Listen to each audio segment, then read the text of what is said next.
In Mai Mahiu area. We are now joined by our reporter Willy Dennis with the latest from an area that has experienced heavy devastation and loss of lives following the flooding that followed the bursting of banks of a local dam. Good afternoon, good evening, Willy Dennis. How are you and how is the situation like on your end? Thank you very much, George Maringa. I'm quite okay this evening, but as the situation has been, the mood here at Mai Mahiu is quite sad. Just to bring our listeners and viewers up to speed on what is actually the situation like. It's raining heavily right now in this region of Mai Mahiu, and everybody is not certain of what the rains will bring after what happened around between 2 a.m. and 3 a.m. this morning, where the roads minister, that is Kipchumba Murkomen, actually confirmed the death of 45 Kenyans who were swept away as they were asleep last evening by a section of what is said to be a dam at the upper part of the escarpment at Mai Mahiu.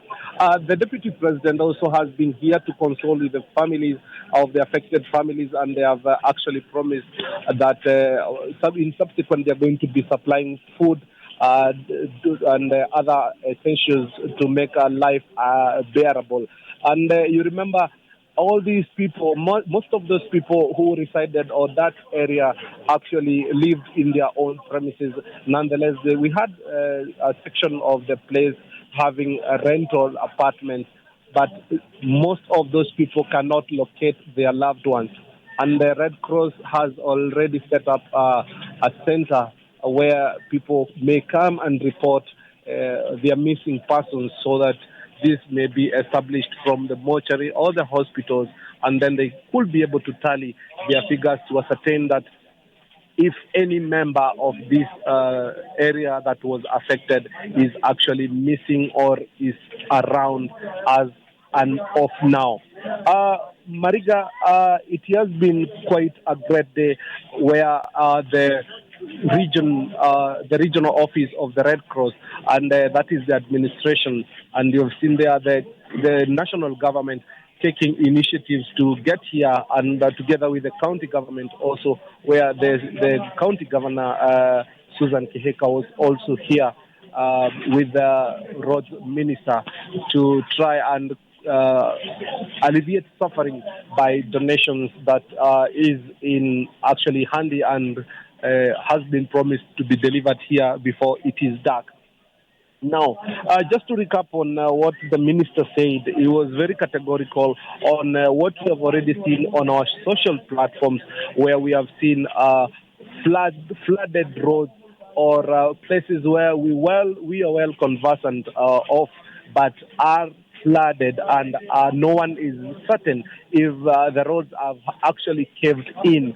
And he has said it does not matter how conversant you are with on any road, but in regard to the situation as it is, nothing is to grapple about as the situation is, because the flash floods have now gone and blown out of proportion, and it is therefore need of every Kenyan to take care of self and other Kenyans, and to avoid situations like we saw recently, where people are just boarding trucks and buses to try and cross over.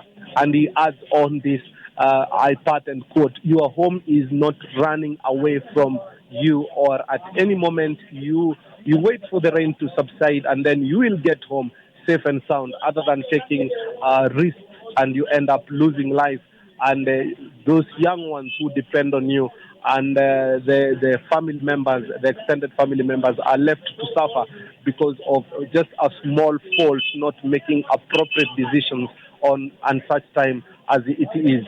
So that is the situation as it is, Mariga, from my end. Perhaps maybe if you could have a question, I will be quick to answer as we continue preparing for the bulletin.